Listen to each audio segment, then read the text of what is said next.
গাধাকে সৃষ্টি করার পর তাকে বলা হলো সকাল থেকে সন্ধ্যা পর্যন্ত তাকে ক্লান্তিহীন পরিশ্রম করতে হবে, সারা জীবন তাকে পিঠে ভারী বোঝা বইতে হবে, খেতে পাবে শুধু ঘাস, আর তার মাথায় কোনো বুদ্ধি থাকবে না। তার আয়ু হবে 50 বছর। গাধা করজোড়ে সৃষ্টিকর্তাকে বলল, আমি এত বছর বাঁচতে চাই না, আমাকে 20 বছর আয়ু দেওয়া হোক।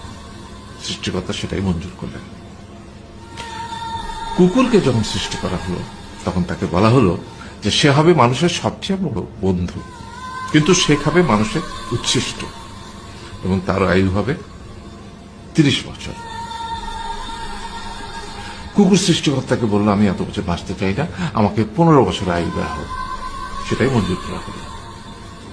এরপর বানরকে বলা হলো, তুমি শুধু গাছের এ ডাল থেকে ও ডালে ঝুল খাবে এবং নানান রকম ফন্দি ফিকির করে মানুষকে আনন্দ দিবে, তোমার আয়ু হবে 20 বছর।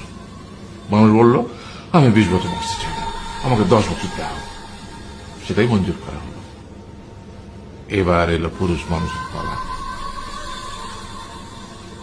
তাকে বলা হলো যে তুমি হলে প্রাণীকুলের মধ্যে সবচেয়ে বিচক্ষণ এবং বুদ্ধিমান, সেই জন্য তোমাকে প্রাণীদের শিরোমণি করা হলো এবং তোমার আয়ু হবে 20 বছর।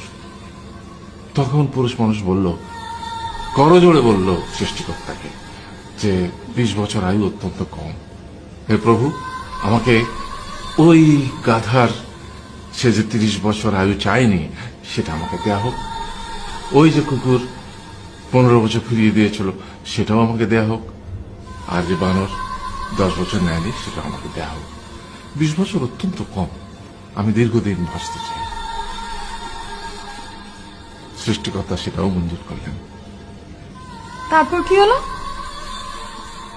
সেই থেকে ছেলেরা পুরুষ মানুষ হিসেবে বাঁচে 20 বছর, তারপরের 30 বছর সংসারের বোঝা পিঠে করে বয়ে বেড়ায়, সেটা কার মতো? গাধার মতো।